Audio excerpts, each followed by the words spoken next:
If your child resists every transition like it's the end of the world, well, then you need practical strategies to help your child transition better.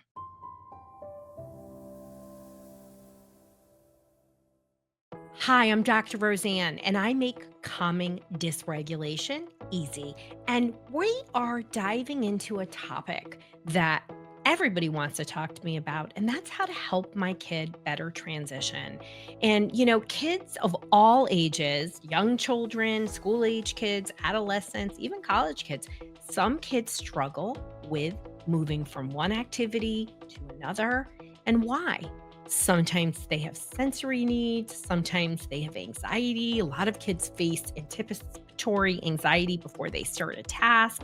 They get a buildup of worry, and sometimes it's fatigue. And sometimes we don't know what it is, but some people transition better than others. I always, talk about my John Carlo, and he's a Virgo. And Virgos are really easy until they're not. And he needs to know in advance. He's not an anxious kid, but he just likes to know. And if I try to spring something on him without like giving him a heads up, he gives me a little pushback. But he's a really easy kid. Like, it's kind of funny. That's why I say that Virgos are easy until they're not. So when transition issues happen, right, we need practical strategies. And, sometimes parents think, well, their brother did it, their sister did it, I transitioned, but every kid has different reasons why they don't transition, and it leads to nervous system dysregulation, more dysregulation, friction, conflict, confusion, reactivity cycles within a home. There are definitely things that as a psychologist that I have helped thousands of kids over these years, learn how to transition better. And it always starts with parents, right? So if your child melts down anytime you try to stop and start anything, then you need these practical tools, right? So number one, I think this is actually the biggest missing link that I see when it comes to helping kids transition. And that's actually clear boundaries. So we expect, based on developmental level, based on age, based on experience, as I mentioned with siblings, the kids are just going to get it. It doesn't matter what goes on. We all need boundaries, right? You go into work every day, most people, you have boundaries. You know what time you're supposed to be there. You know what your responsibilities are. They're laid out. Why are kids any different? We think that they just have to absorb. And yes, you might have a child who's a better absorber of boundaries, but clear boundaries are helpful for you and them, right? Instead of like, did I say that? Let's be clear, right? So when it comes to, for example, my John Carlo, he just even likes to know, like, are we going out to eat or not, right? He's a homebody. He would much rather be at home. He likes cooking. It's like, he likes all those things. So if we're going to go out to eat, I'm like, hey, maybe we'll go out on Friday. It's all I even have to say. I don't even have to actually do it, but I have to say it. Having boundaries, letting people know in advance, what are we doing? What's the expectation, right? So you're going to go to some event, right? Maybe you're going on vacation with your family.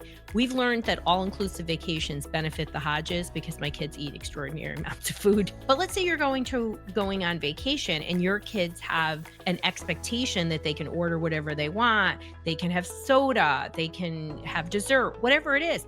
If you haven't set the boundary in advance, what's going to happen? You're going to have conflict. So from everyday things to things like vacations, laying things out clearly and explicitly is incredibly helpful because your child is learning and those boundaries are important. And, I'll say this at the end, consistency is incredibly important.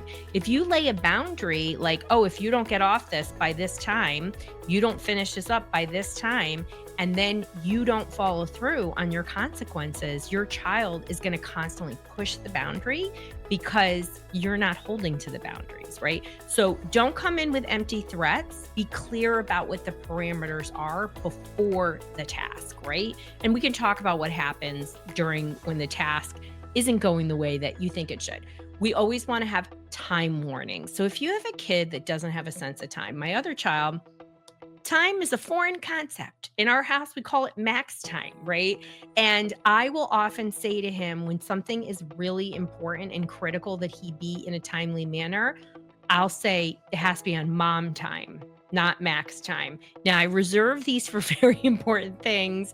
Literally right now, he took my car and I said, "Listen, this is really important. I'm getting my nails done at 3:30 at 4 o'clock. You're gonna be back here by 3:30." I was like, "Do you need to set a timer for that?" He's like, "I got it." Right? I gave him a clear boundary and timers. The next tip is using visual schedules and visual reminders. So, depending on your child, right, there is something called Time Timer. You can go to timetimer.com and it's a visual timer, right? I'm a huge fan of, the timers on our phone. I have all my timers right here set up for different things and different important things that I have to do. So you want to make sure that your child has a reminder of some kind. Are they using a device to use a reminder? Are you the reminder? I try to make it as independent as possible. I like a timer even on my, in my kitchen on my stove where my child has X amount of time before they have to do something. Then they have to physically get up and turn it off. It creates a nice transition boundary. You want to test and then be consistent, right, with these things. Visual schedules, visual timers are helpful. So just like I let Giancarlo know, what we're doing on a Friday, the next level is actually a visual schedule. So you have a kid who really has no sense of time, like my Max, we have a visual schedule, right? And you might have a kid who is more anxious and just needs to know. You got to be careful. You don't want to make sure it's obsessive compulsive kind of stuff, but having an actual visual schedule, I always found incredibly helpful when my kids were little, just to keep us both on track and not forget, the days can kind of absorb, especially when we were exclusively homeschooling. You really could get lost in an activity. It's helpful for them to build a sense of what time it is. And sometimes before the timer would go off, I would actually say, "Well, how much time do you think you have?" And it would give me a sense of what they thought, but also they started to get a much more of an awareness of how much time a task took, right? I like to say practice first then statements, right? So what you want to do is say, first we're going to have dinner, then you have free time. Okay, so first you're going to do your homework, then you can do this, right? So you want to create those statements all the time. And in that, the simple first then gives them a cueing. The more you do things with your kids, the more automatic they become in, I don't want to say, it's almost like accepting it that, yes, okay, first then. So my mom's going to tell me first I got to do this, then. Okay. Your brain gets acclimated to it and becomes much more responsive and much less friction occurs, right? A lot of times what I find with parents and what we do in our brain behavior reset program, where we work with people one-on-one, you can go to drroseann.com/help to take our solution matcher to get the right solution where you're at. But what winds up happening in a lot of what we do is actually aligning parent communication, because when they communicate differently, again, it impacts the learning. And so you want to sync up, right? So if you're doing first, then it's pretty easy. And usually most parents don't mind doing that, because it's not saying your style of parenting isn't good or that style of parenting is better. It's saying that's what my kid needs to hear, and it amplifies the learning. My next strategy is to create transition rituals. So when we know that there are routines, the brain forms an association, right? So maybe after, we're going to talk in the next episode, we're going to talk about devices, because that needs its own episode. When you're coming off a device or you're about to do your homework, what's the transition? Do you do something physical? Do you do jumping jacks? Do you get up and move around? You heard that I have this little technique where I put a timer on a far away place where my kids got to get up and turn it off, right? And we also have that there's kind of a rule if you're on a game or you're doing something fun or whatever, that there's a certain amount of boundary time in between. That really works. The kid that works with he's very self-regulated. Now, he's also normal and he's a teenager. And so they try to scam you. Don't get insulted by it. just be like, okay, well, the timer is this, and this is what's going on. So, how much time do you think you need? And just be as consistent as possible. But routines really help create these associations in the brain, and it just cuts down on friction. It's our kids that are neurodivergent, that are wired differently. They don't like, their nervous system doesn't like surprises. They don't like differences. So a lot of times, even though it seems like they're fighting you to get more time for play or more TV or not do their homework, a lot of it is the nervous system dislike of that change. Where if we make it a structured routine, my next tip is to use a lot of positive reinforcement. We have a lot of positive reinforcement, not over reinforcement, not like, wow, that was a miracle. You did your homework. You're the best. Wow. But, hey, wow, you got your homework done and it was great. You get an extra 5 minutes of, Lego time or whatever it is. And they're like, wow, okay. And you just realize in your brain that subconscious brain starts making those connections. So not always you want to randomize it just like you do with the slot machines. There's a whole science of behavioral. So my next tip is to engage attention before you give instruction. So a gentle touch.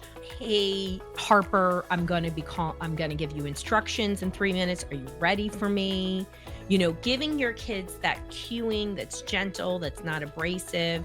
I know you might be saying, I'm saying their name 14 times, but I really like to give kids 3 to 5 seconds, a time to respond. Transitioning is hard. And, I know a lot of it is transitioning to more schoolwork or, different routines and structures at home. It may feel like really hard for kids to do. But when we use these strategies, they really are helpful. My last strategy is to offer kids choices, right? So, oh, okay, Harper, would you rather do the dishes first or take out the garbage? You'd be like, I don't want to do either. That's what my kids would say. They would chuckle. But giving your kids a choice between things, hey, do you want to start with your math homework first, or would you rather start with your science? These little bits of control, it's healthy control. They feel good about it. You're not asking them, do you want to do your homework? I mean, some kids like doing homework. I think a lot of kids are just fine with it. And then there's groups of kids that are like, this is a nightmare. I've been holding it together all day at school. I really don't want to do it. But choice is helpful, and making sure that you have the routine, the structure. You can't just let a kid get off the bus. If they're the kind of kid where it's resistant to doing schoolwork, they've had a hard time at school, they struggle, maybe they have an IEP, maybe they have 5-4, maybe they don't, maybe they have 5 clinical diagnoses, maybe they have none. But it's hard for them. You really want to think about what is that transition activity that's going to help you when they get off the bus, after picking up. Is it physical movement? Is it eating? I find eating to be really helpful. You just want to have brain food. You want to have foods that meet their sensory needs, really stimulate their brain. And, also think about they've been sitting all day. So as much physical activity as you can is really helpful to have large transitions from one place to another, like going to school in the morning or getting off the bus or going to soccer, thinking about all those things. You want to really have time and space between activities and things that ideally incorporate some movement. And lastly, I did mention consistency. Consistency is key because one, it creates an automatic processing of the brain and the child is going to be less resistant. It also just becomes easier. The more consistent you are, I swear it's easier. I swear it is. It really is. And you want to regulate, right? If you're coming at your kid hot, they're going to meet you with heat, right? You want to try to get in and be as regulated as possible. That is not easy unless you're taking time to regulate your nervous system. And you can do that. Go back and listen to the episode on co-regulation, ways to do that. I hope this was really helpful. Routines, structure are critical, and really clear boundaries. That's how we help our kids transition. Start implementing these strategies and let me know how they work for you. And if you need more help, you can go to drroseann.com/help, and you can get take our solution matcher, and it's going to guide you to the right solution for exactly where you're at. And maybe you need more support on transitioning, and we can help you with that.